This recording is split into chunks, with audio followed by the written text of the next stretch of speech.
I would love to hear what you remember the Fourth Ward School looking like when you were a kid, because it obviously looks a little different than it does today. Oh, yes, well, it looked very much like that, with no paint on it. Yeah.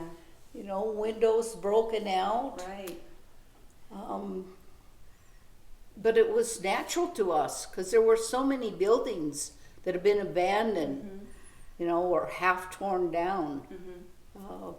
Buildings actually that we could go into and look around for ghosts. Right. Did So- you ever find any? Well, a friend and I thought we had a ghost with us in one of the mills Oh, down 6 Mile Canyon. yeah, seems like a place. That we swore that the ladder was moved while we were in there. But other than that, no, I never saw ghosts. No. In fact, when I worked at Truckee Meadows Community College, I started the ghost hunting classes. Really? Yes, Wow. because I knew people in Virginia City, and so I arranged for us to come up and go to the Fourth Ward School, the hospital, which is now the Art Museum and was then too, and the Opera House. And we went to all these places. Well, I was coming as fun, you know, but these people that came on the tour were serious ghost hunters. I was amazed because I had no idea. But anyway, that was fun. When was that? Yeah, when did you start that? Oh my gosh, probably in the 80s. And that's Probably really in the fascinating because that's a huge part of Virginia City's tourism, or if people don't Actually, know. it would have been in the 90s because 90s? You didn't start in there till Oh 83. yeah, okay, so I guess in the 90s, yeah. But you were still a bit ahead of your time as far as, you know. Well, like I say, I was doing it for fun, Yeah. but they were serious. Yeah, there's some great places here in town that keep drawing people to just want to come and investigate. Yeah. Was ghosts or haunted history or any type of thing like that a part of your childhood? Was that something people talked about when you were kids? No, Yeah. it was not. It was not. And it's so funny. We were up here the other day. We were sitting out on the benches in front of the Silver Queen having lunch. And these people were coming with their suitcases and they were going upstairs in the Silver Queen. And two kids, you know, they were excited, you could tell. And they said, "Oh, you guys watch out for the ghosts tonight," you know? Right.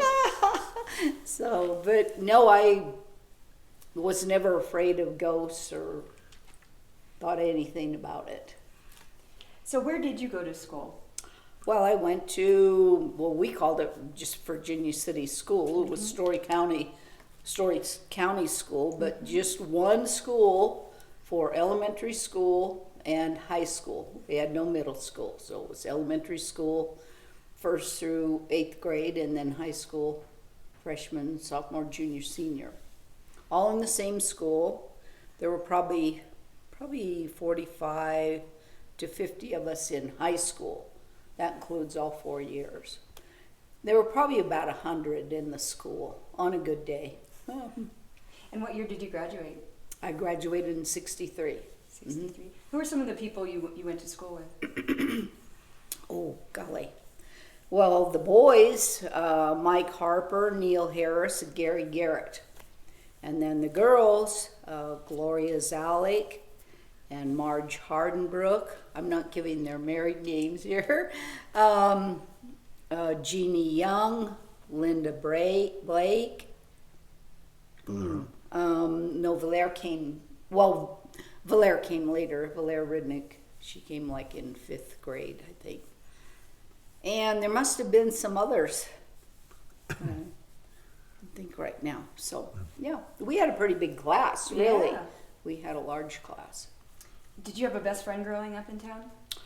Oh, I had probably my best friend would be Gloria, because we spent 3 years selling the Territorial Enterprise, And then either she'd be staying at our house or I'd be staying at her house. And she also would go to Marlette Lake with us. You know, my parents owned Marlette Lake as part of the water company system. And in the summertime, we would go spend summertime up there at the lake. And so Gloria would go with us. So I'd have a friend to play with. Oh, fun. Yeah. Well, Yeah. that's a great segue into your family's history, you know, Marlette Lake. Would you like to explain the significance of Marlette Lake and Virginia City for people that don't know that? Oh, boy. Well, And your That's- family's role within it? oh. Well, you know, it's funny because I think about water and my family and everything is based around water. Yeah. You know, It all goes back to water. well, you're asking about the water system, so we'll talk just about the water Yeah, system. and then we can go into the others. Okay. And Marlette Lake and Hobart Reservoir were part of that water system. The water system actually comes from it would be the eastern slopes of the Sierras, the western slope up above Carson City and Lakeview. But the water was in the watershed there at Marlette Lake and Hobart Reservoir. It went through wooden flumes. The wooden flumes were about, probably maybe 2 feet wide, 18 inches deep, and then covered with wood also. And Schuessler is the one that invented it could be called an inverse siphon or an inverted siphon. Yeah. But the problem was, you know, how to get water to Virginia City, and you almost had to come to the eastern slopes of the Sierras in order to get water. So he invented I was going to say, to answer your question, Marlette Lake was the headwaters for the Virginia City water system. So that's where the water originated from. Right, right. And Schuessler invented the inverted siphon system that took the water down through Washoe Valley and then up over into 5 Mile Reservoir. And that's on, the eastern side over here.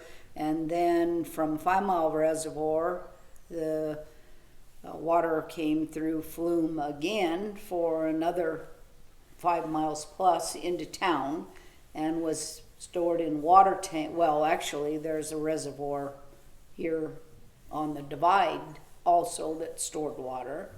And then there was the water tank above Virginia City and a water tank at Gold Hill.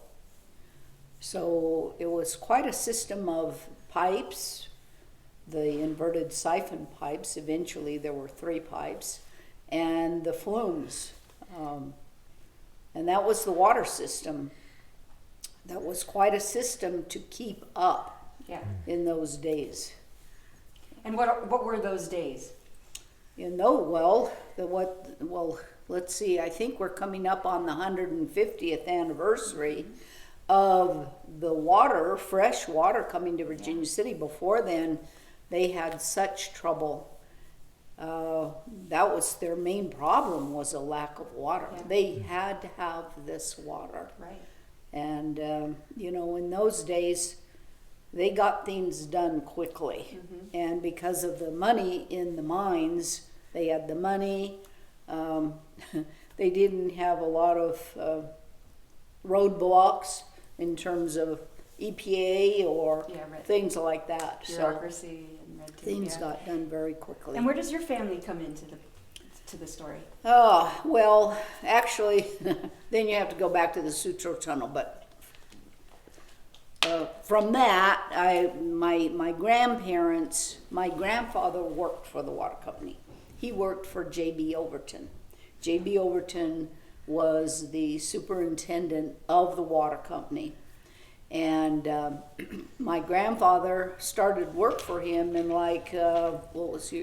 early 1900s, like 1900, I think it was like 1900, or maybe it was the late 1800s he started working for J.B. Overton. I'm not sure about that.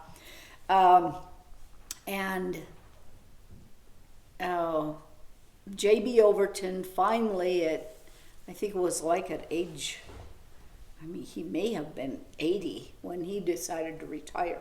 Wow. And my grandfather had been working for him for many, well, not many, only maybe less than 10 years at that time. But it was 2006 that my grandfather took over as 1906. super. Oh, see, that's my job. historian. This is my historian. Yeah, team it effort. was in 1906 that my grandfather took over as superintendent of the water company. Right. And the way that the water company, probably how my grandfather got that job, is he married, my grandmother was Jessie Hobart Leonard. And so she was related to the Hobarts. And the Hobarts are the ones that owned all of the eastern slopes of Lake Tahoe for the lumber and water rights. So it was the Hobarts and Overton, and I'm trying to think of there was another person who, well, I guess it would have been Marlette, who were involved in It was doing the Hobart system. and Marlette who established Marlette Lake. Yeah. Marlette was the surveyor for the state of California. So he's the one who went in partnerships with your great uncle Right. and they formed the Gold Hill Water Company, Yeah. Virginia Gold Hill Water Virginia. Company. Her great grandfather bought out Adolf Sutro out of the Sutro Tunnel. Oh, wow. And Yeah, in well, eight- that's a whole nother story. Yeah. That's a whole nother story. That's how the family We're got trying out. to stay. We're trying to stay into the water Oh, company. It's definitely. it's hard to separate them, as you can see. You Well, know? history is always interconnected. But yeah, Yeah. we'll definitely circle back to Yeah. the Sutro Tunnel. Well, so at any rate, here's my grandfather, superintendent of the water company, and during that time, really the gold and silver rush was over. It was on its way down, even then. And so they were probably glad that my grandfather wanted to take it over and run the water company, which he did. He became the superintendent and was until he died in 1959. Wow. Yeah. So, and my grandmother's right in there. I think she was quite a liberal woman. As I see her driving cars, she drove cars back in the early 1900s. That's Yeah, pretty girl. amazing Yeah. for a woman. Yeah.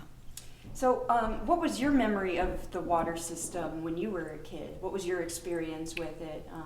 What was it like? Oh, there are many different experiences. Well, my dad wore many hats. He wore all the hats. He would have to go before the water commission with attorneys in a suit, carrying a briefcase, and then the next day he'd have to be in the hole with his workers looking for a leak. Wow. Or, so there were many things that went on there. Of course, I go with my dad a lot. I never really worked with the water company as my brother did, but I went with him a lot into the mountains. And in fact, the trestle is gone now, but there was part of the water system had a trestle across the Bouillon Ravine, which is, well, a little to the south, but just up here. Quite a long trestle. And I would go with my dad and walk this trestle, and I was quite proud of myself, Yeah. as quite a young kid doing that. And in fact, I remember once it was snowing, and the snow had gathered when there was probably about 2 inches on the trestle. and I saw my dad kind of stop and think, you know, what was he going to do with me? Have me go, and this is night too, that he was having to go out on this trestle. What was he going to do with me? Yeah. He didn't want to leave me in the car. He didn't want to leave me on that side of the trestle. And he said, well, he says, you've done this trestle many times. You've crossed this trestle. Just need to be a little more careful, but you can do it. Wow, what a pep talk. You know, and we took out, well, he was probably scared to death, I'm you sure. know. Well, I wasn't. I was excited, you know. It's like, yes, I Yes, get I to can. cross. So we did it. I don't know why that trestle was so important, because we go across many times, but it must have been because water would freeze there, and so it was an issue that he would have to check out. But so, you know, the other things that happened with regards to water is, you know, a lot of times the pipes would freeze, or the flume would freeze. There wouldn't be water. People would have been told, you know, fill your bathtubs with water, have water, plus you have snow outside that you could melt. But at any rate, during those times and other times, there wouldn't always be someone in the water company office. And of course, being a small town, they knew they could just call our number. So my mom would get all the calls. And, you know, it's not like going, hello, with your earbuds in your ear. Then it was leave the kitchen, walk through the dining room, go into the hall, get the phone, hello. And, you know, then it would be somebody complaining, Right. you know, and it was over and over and over again. And my mom was pretty good about it. I mean, sometimes, like, if we were having, like, Christmas Eve dinner, Thanksgiving dinner, anything like that, it was kind of a trying situation. Yeah, But I wasn't old enough where she could put me on the phone, but even if I answered it, they'd still ask for my mom or my dad. Yeah. You know, so. But, well, probably the best times, of course, were in the summertime when we would go to Marlette Lake and we'd spend time there. We had a cabin. My grandparents had built a cabin there on a rocky point. In fact, the fireplace is still there. You could go see it. They call it Chimney Point now. Anyway, we would go up in the summer and we'd spend like a week there, but my dad wouldn't let us swim in the water. No, could not swim in the water. We had to go down to Lake Tahoe, which was okay. So we'd drive down to Lake Tahoe. But we could play around the lake, and we had rowboats, you know, with small motors. And we'd usually go fishing every day. And the fish there were eastern brook trout. And you don't hear about them too much nowadays. But the color of the fish looked like a salmon. Almost looked like a salmon.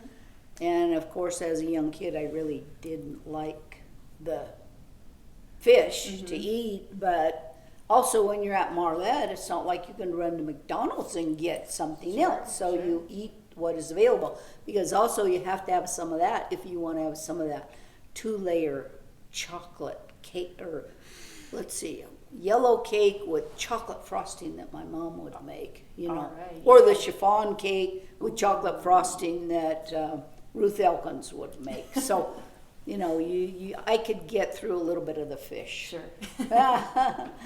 But so I always had a great time and very fond memories about the water company and times here in Virginia City and growing up, for sure. I mean, what a life. Who has their own lake? Yeah, right, your own lake, that's right. Yeah, that's something, huh? What's That's that? For me, having my own lake. Yes, right. Not many kids get that growing up. Yeah, and getting to bring your best friend Gloria along and having a good time. Yeah, that's kind of how we got off on that, wasn't it? A little I bit, don't know yeah. how we got there, but Well, like we said, it's all interconnected, right? yes, right. You mentioned the Sutro Tunnel. I'd love to talk about that if you'd like to Okay. share about your, Oh. well, All Sutro right. Tunnel's importance to Yes. the well, area, but also your family's involvement. It is because, you talk about water, and well, here's the other part of the water is one of the problems that they had in the mines here was that they'd have these hot water pockets. That's why we were called the hot water plugs, And getting rid of that water, getting the water out of the mines was difficult, and it was so hard. It made it so hard for the miners in their work, So actually, it was Adolf Sutro who came up with the brilliant idea that he could bore a tunnel into the lower part of these mines and drain the water out down into the Dayton area. And I kind of think that Sutro was kind of a pushy guy that people, it's like he didn't really make friends type. He made some enemies, I think. But at any rate, he was on this project. He believed it, and it would have worked. But the thing was that the mining was going down at that point. So I think Sutro saw the writing on the wall. After he had built the tunnel, it wasn't being used that much, and he decided to sell. Well, it was my great-grandfather that decided to buy it.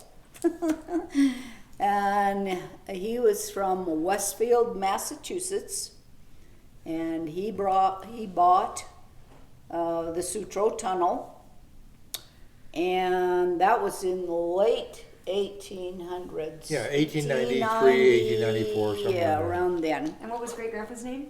Franklin Leonard, yeah. Franklin Leonard.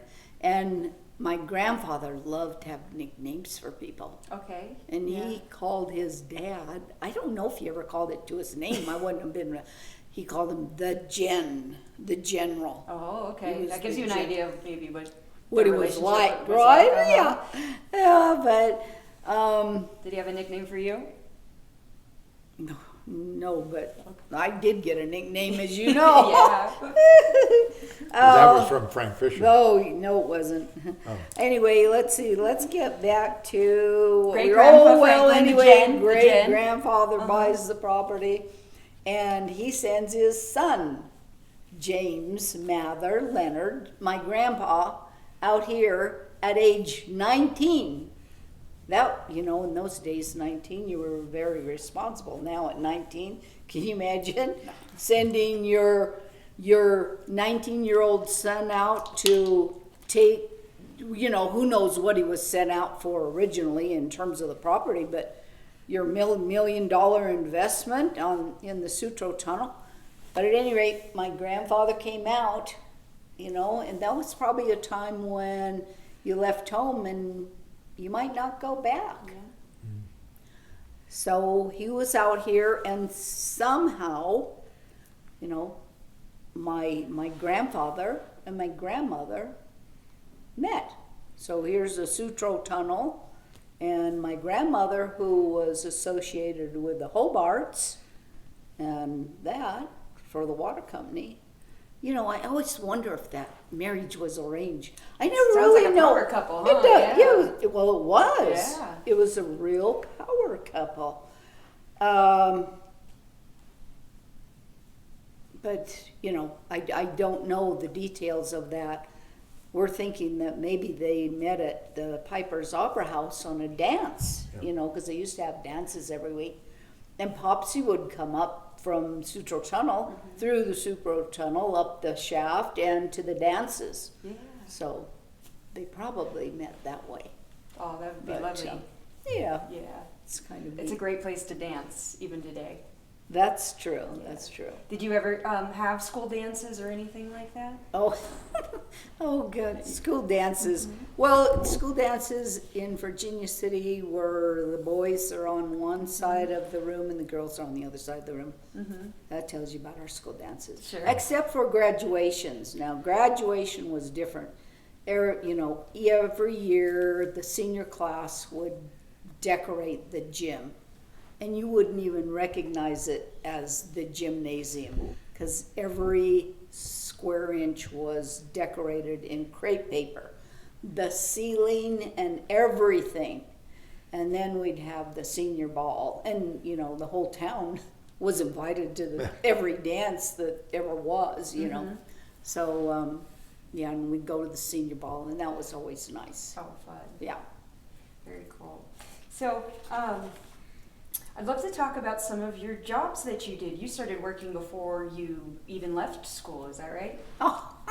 Oh my gosh, I almost started working before I was in school. Yeah. Actually, I did. Actually, my first work was, well, it was to help my dad with the water company and in getting rid of suckerfish at Marlet Lake, because suckerfish ate the spawn of the Eastern Brook trout.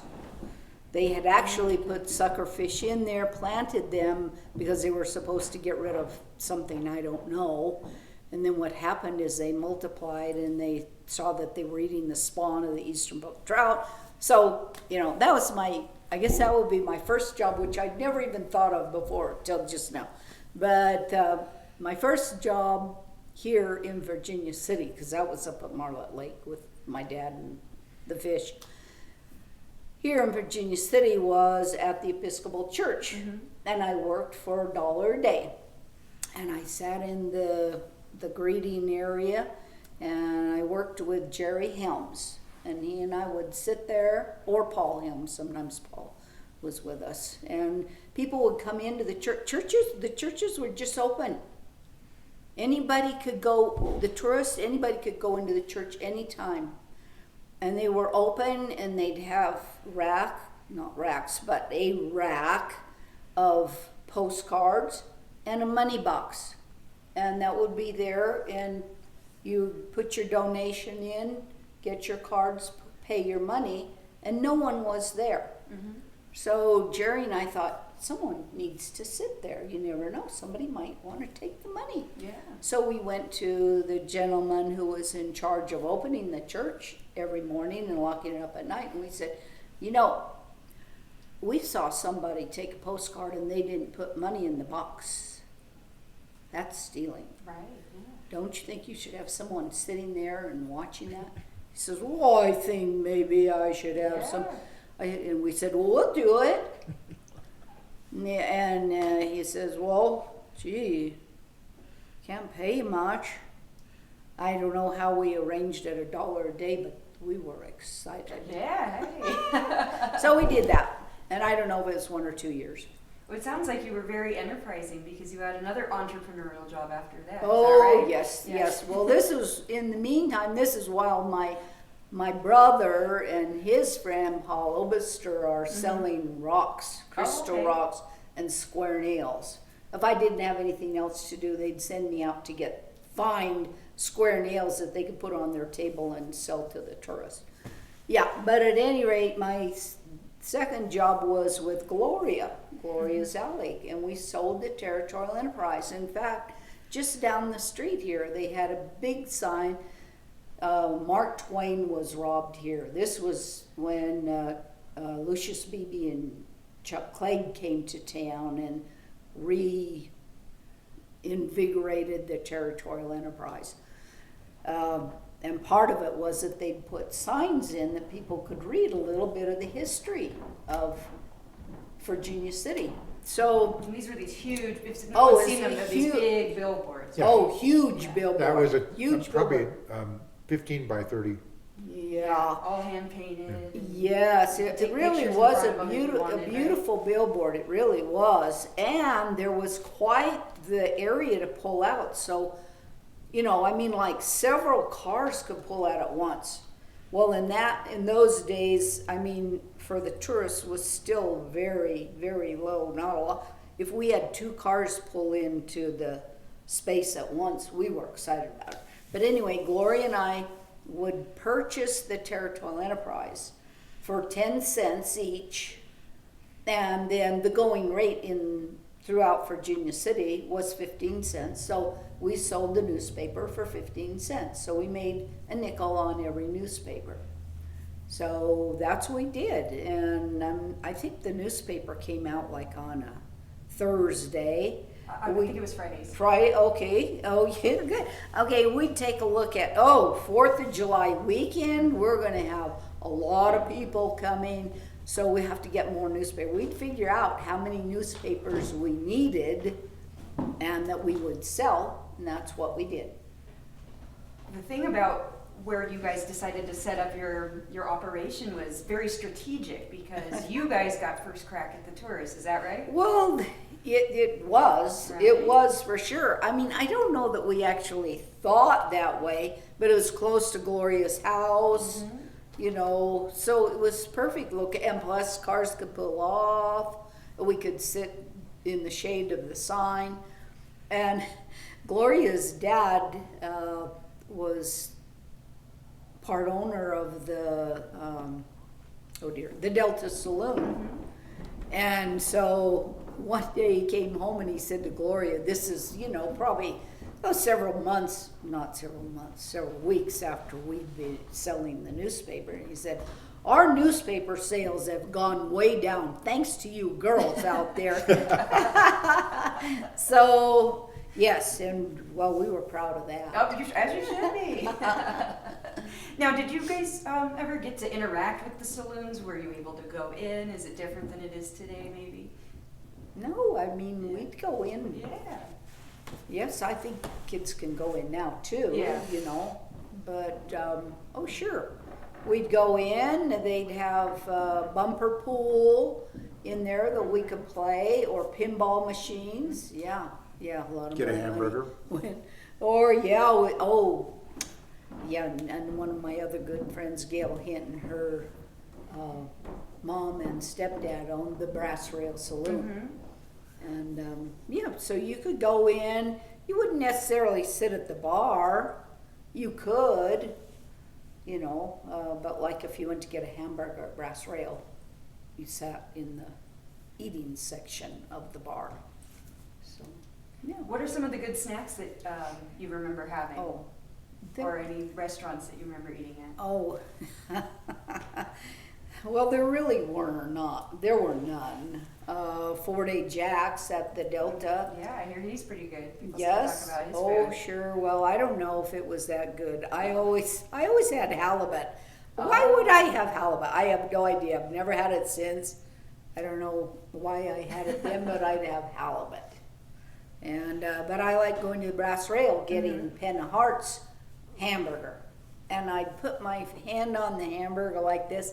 And Pat, he's the owner, Pat Hart, he'd come along and he'd go boom like that on the, to get because I was trying to put the hamburger down so I could put my mouth around it, That's so he'd help me. Yeah, but we didn't have snow cones. There were snow cones. Really, that was about it. Well, you could go, I forgot about Bill Marx's Crystal Bar Saloon. We could go to Bill Marx's and he had a little candy display and ice cream, and that was a favorite treat place to go. I've seen pictures. It looks like a really tempting setup. It looked really nice. It was. Yeah. Even in black and white, I was like, I want one of those. Those are good. Yeah, fun. Okay, well, while we were on break, you mentioned about the Sutro Tunnel and the Sutro Mansion. And some things we didn't discuss. Do you want to tell us what you'd said? Well, the lasting legacy of the Sutro Tunnel wasn't the construction of the tunnel itself. It was the creation of non-assessable stock, which allowed the common person to own stock in public corporations without the fear of losing everything that they own. So if the corporation went bankrupt, the individuals didn't lose all of their possessions. Wow. Prior to that, if you owned stock in a corporation and it went broke, you did also. Yeah, wow. So, very progressive. Yeah, so, and pretty much today, almost all of the stock sold is non-assessable. So.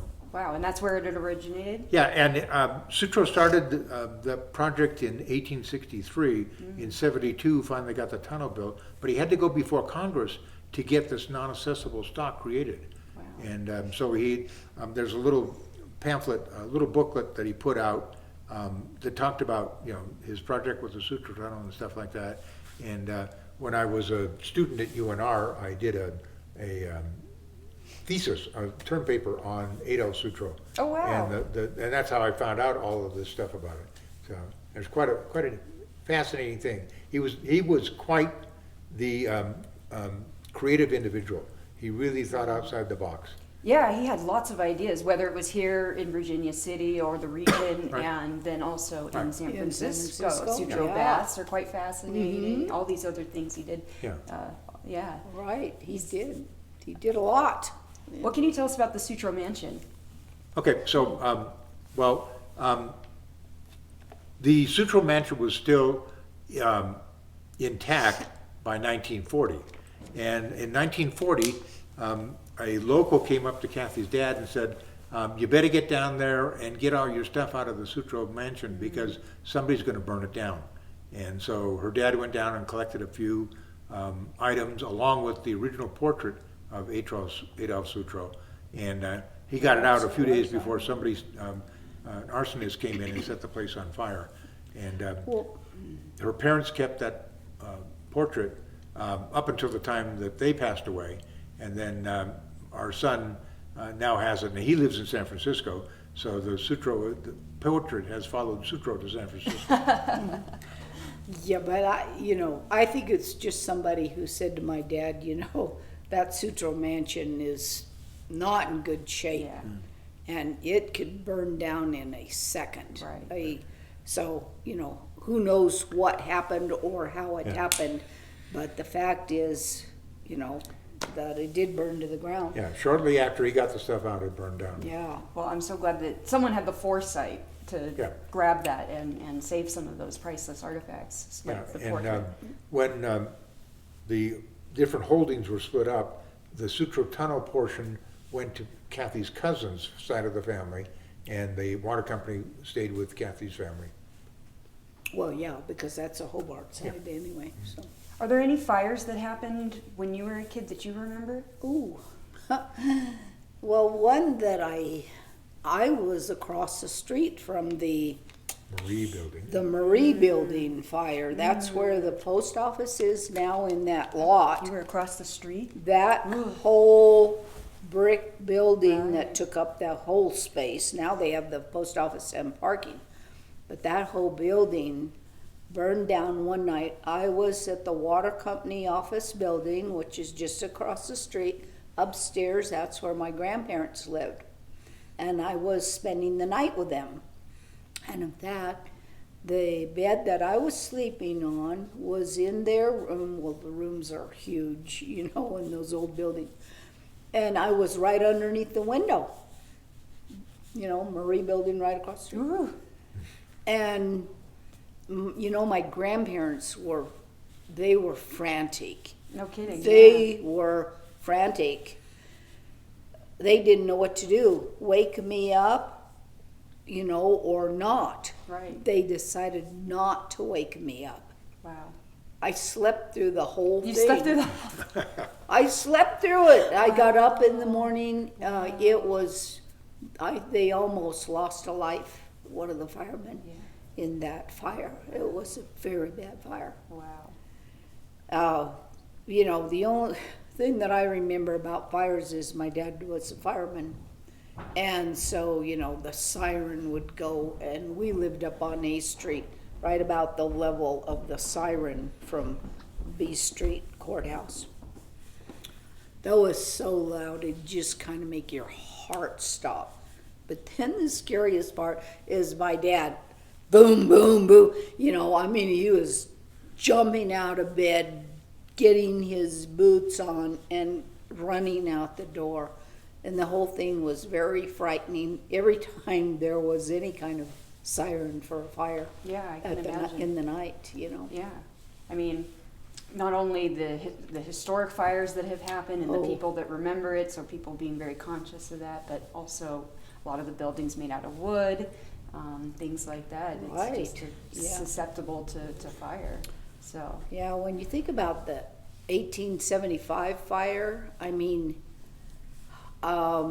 Nora there are some things in this museum that belong to Nora Desmond and her family, who was kind of like a grandmother to me. She was a nanny to my dad.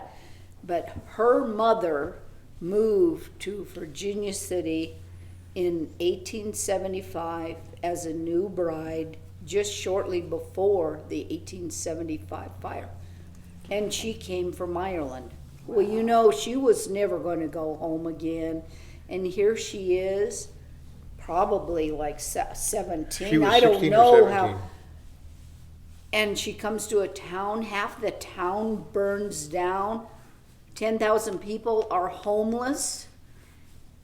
And that's how she's starting her life as a young mother. Well, not a mother yet, but a young bride. I can't even Can imagine. you imagine No. that?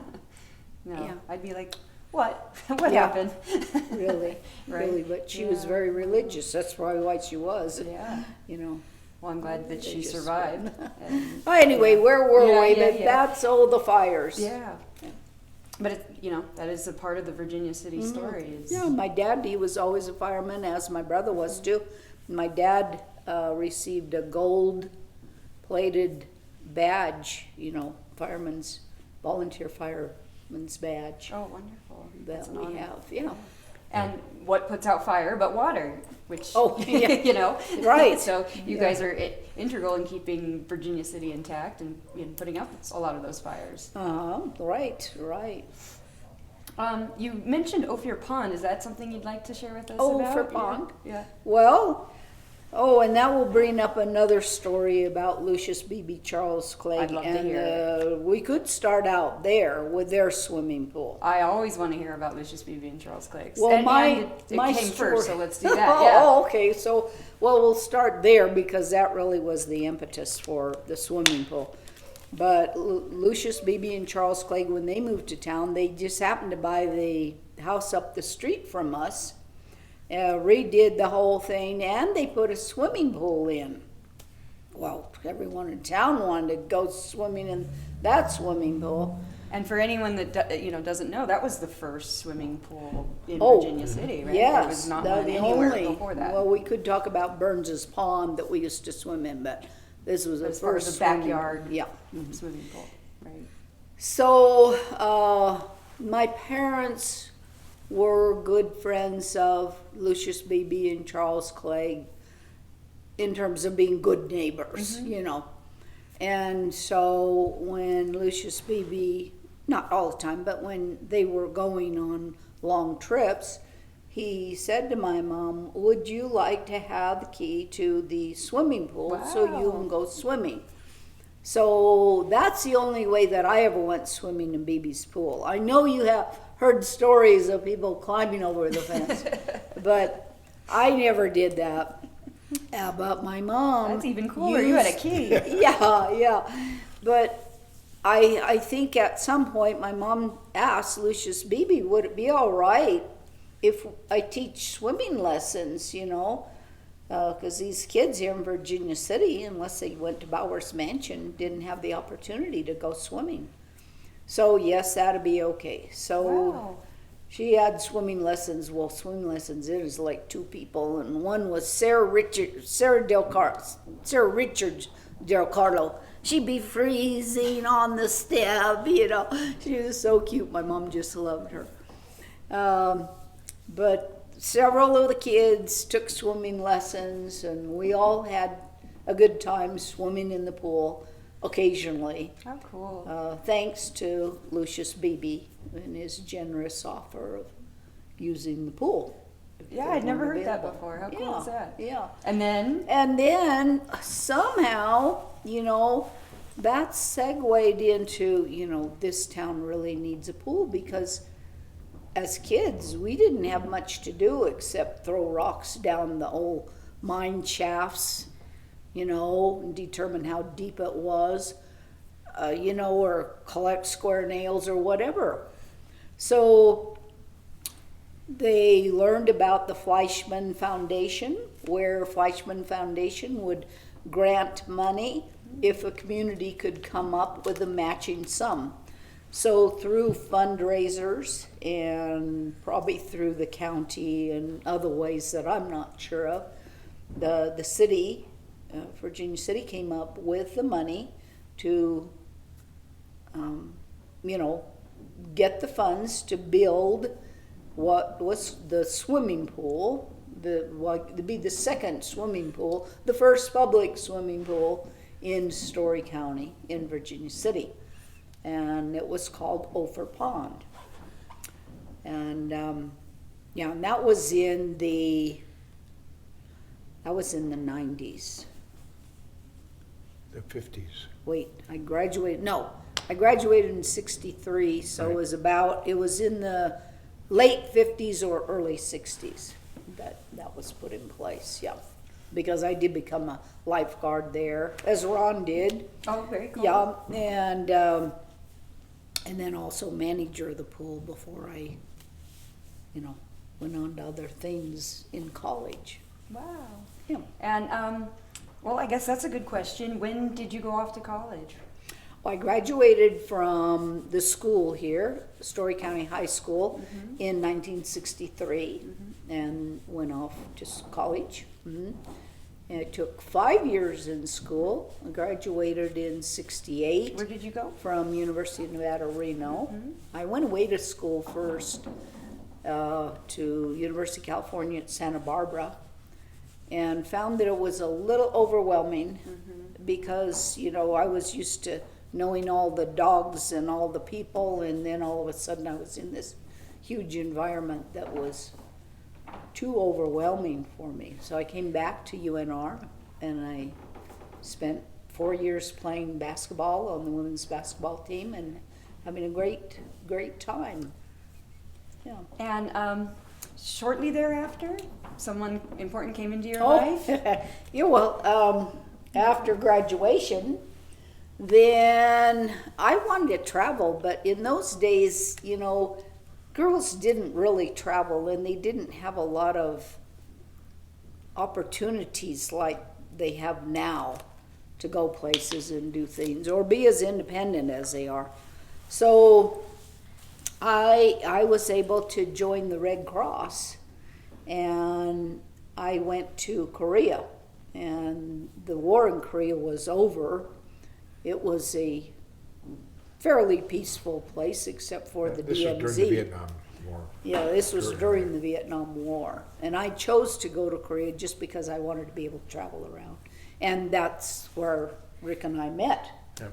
And Kathy family has a legacy of women serving in the Red Cross. Her father's cousin served in the Red Cross in World War I. Her aunt served in the Red Cross in World War II. And then Kathy served during the Vietnam era. Wow. Yeah. And Kathy served in a unit that was nicknamed the Donut Dollies. And the reason they were called Donut Dollies is they basically went around and met with the troops and played games and became friends with them. But their entree into the place where we worked was they would bring a bag of freshly baked donuts. So, That's memorable. Yeah. I'd remember you. Yeah. and it was an organization that was only activated during times of war. Oh, okay. So they started with the Spanish-American War and finished with the Vietnam-era war. And how did you two connect? No, I was at his battery Yeah. giving a program one day, and that was our first connection. Well, I And was then at the we had headquarters other- battery where Kathy was stationed. Yeah, we had many other, So- just informal meetings from then on, and Yeah. but that's another story, Well- and that's not part of Virginia City. Well, we can tie it back So- to Virginia City because you shared how before you two were, I believe, before you were engaged, when you were trying to get a hold of her Right. here in Virginia City. You want to share? Well, yeah, what I went came into back. that? We had been dating in Korea since late summer of '69.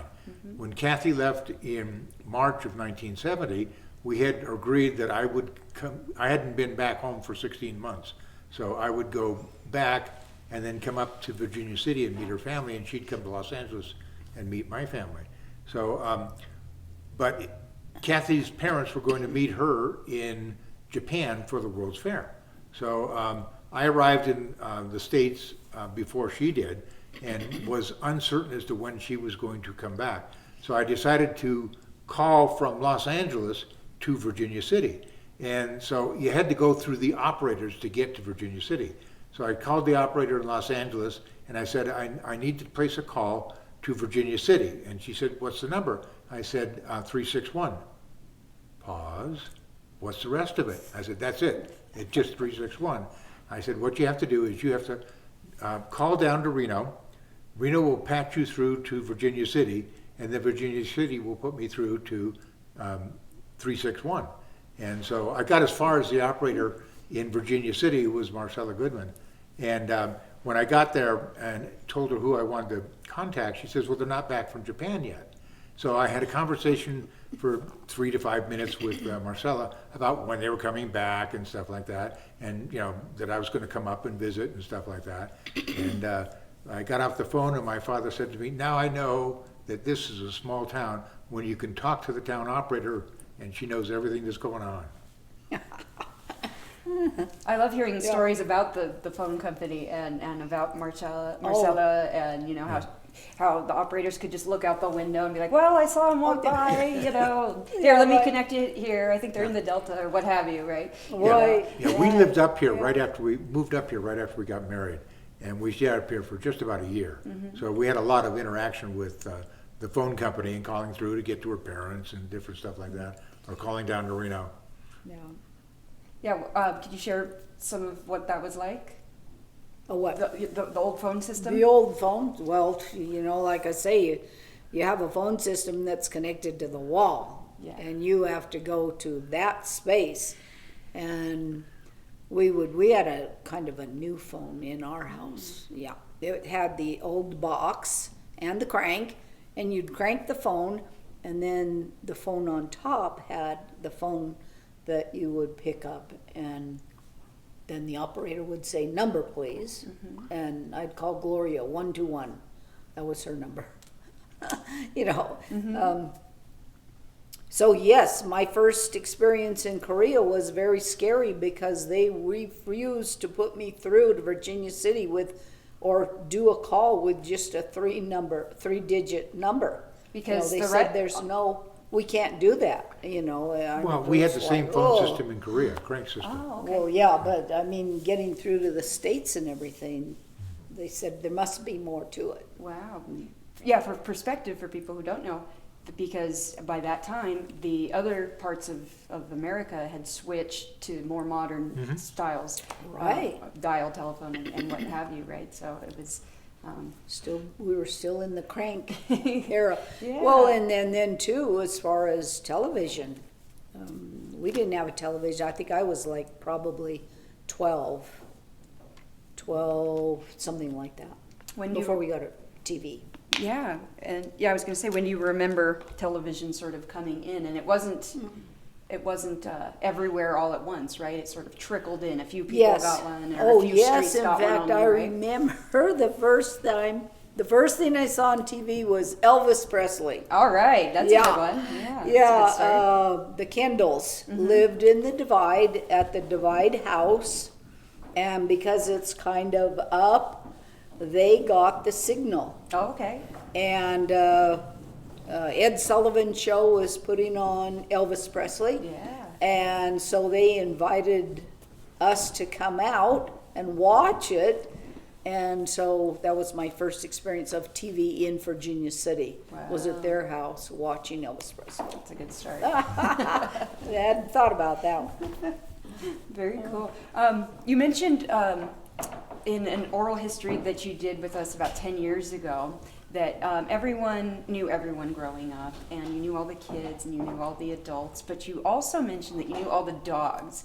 Could you share with us some of the dogs that you remember? Oh, well, just shortly I'll touch on that, but one of them would have been Kendall's dog. Yeah. Tony Kendall's dog, Fang. Was a big husky-like dog.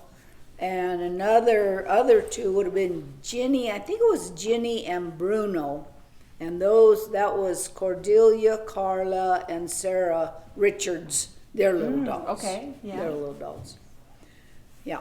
So, you know, I mean, yeah, there were a lot of other dogs, but those were my favorites. Those were your favorites. I love that, because if you go and look through Territorial Enterprises from the 50s, a lot of the times the dogs would be making news. Oh, sure, like they Yeah. would today, for sure. Yeah. Right? Oh, my God. Yeah, you look on Facebook, all it is dog and cat videos, Yeah. right? So that's Right. all in the news, right? Yeah, same thing in the Enterprise. They were ahead of the time. So Yeah. I like reading stories about, different pets that were in town and stuff like That's that. kind of interesting, because I know one of the things is, like we have, in fact, our grandson, we have one grandchild, and he's turning 16 tomorrow. And what would be different, or what did I see as a kid that would like blow his mind? Yes, I would love to hear that. And that is that dogs roamed freely.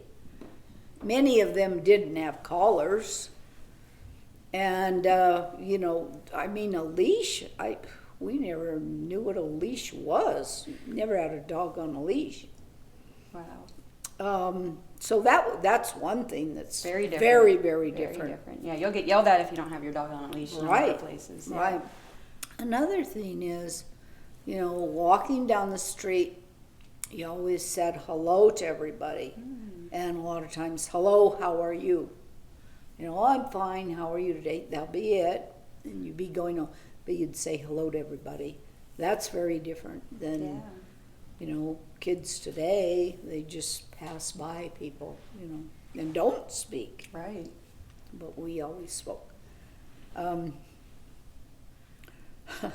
One thing that would blow our grandson's mind probably was Florence Edwards. She owned I'd love to hear the about Mrs. Silver Edwards. Dollar, Yes, please. the Silver Dollar Hotel. Uh-huh. And Florence, she loved to walk up the middle of C Street. She'd do that every day. Well, you could, because it wasn't that busy then, right? And now that I'm older, I'm thinking she did that because you wouldn't want to be on the wooden boardwalks, and unevenness as an older person. Yeah, makes sense. She'd be in her apron and walk down the street to the post office every day. Yeah. It's been said So that the those- post office was a sort of a communal meeting space. Was, Lucius yeah. Beebe wrote a real nice little article about the daily ritual of going to get the mail, Yeah. because mail was not delivered to your door like in most places in America. Yep. It's at the post office. Would you like to share what maybe that was like? Oh, yes. Well, maybe how about take 1952 when we had a snow tunnel into the post office. Oh, Because yeah. the snow was so high that they had a tunnel into the post office. But yes, going at lunchtime into the post office was usually, that's when my dad always went. And he had a big box that was down in the left-hand side of all these big boxes. And it was a large box because of all the water company mail, along with our mail. Oh, yeah. Yeah. So, I always felt really important because Yeah, you had the big drawer. we had a whole bunch of mail in the big drawer, Yeah. Very cool. So, yeah, and everybody knew Tex and Marion. In fact, Tex and Marion talked about, I think we were the first ones to see your dad when he was a new baby. Oh. Yeah. Yeah, could you share, just for viewers who might not know who Tex is? Oh, and Marion? Tex and Marion Gladding were the postmaster and postmistress of the Virginia City Post Office for, as long as I knew, until they retired. So, and everybody loved Tex and Marion. Yeah. They were great people. You still hear about them. Oh, yeah. Everybody in Virginia City was great people. Oh. Really. Really great. Yeah, that's wonderful. I guess one last question, unless there's something else that you think we haven't touched on that you think is important. But I do have one last question for you.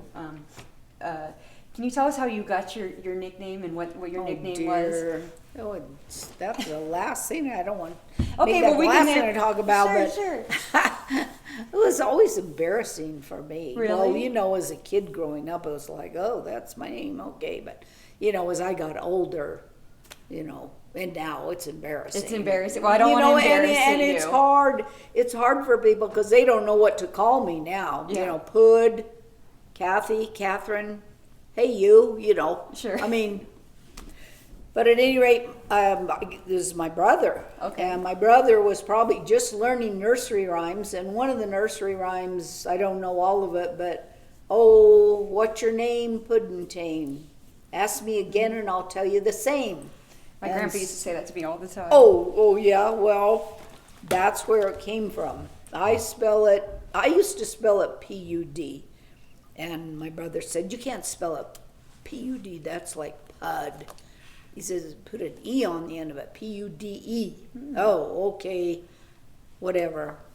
But yeah, that was my name, and it took hold throughout the community. And so I grew up with that name. Yeah, in fact, Except for like the principal and all my teachers and the principal, they called me Catherine, you know. Yeah, in the 90s, I was on the board of the Red Cross in Reno, and we had an activity where we had to go out to Elko. And as visiting people, we were spread out throughout this activity. And I sat down at a table with the local sheriff, who was a classmate of Kathy's from Virginia City High School. And so when we got to talk about, you know, who we are, and I said, you went to school with my wife.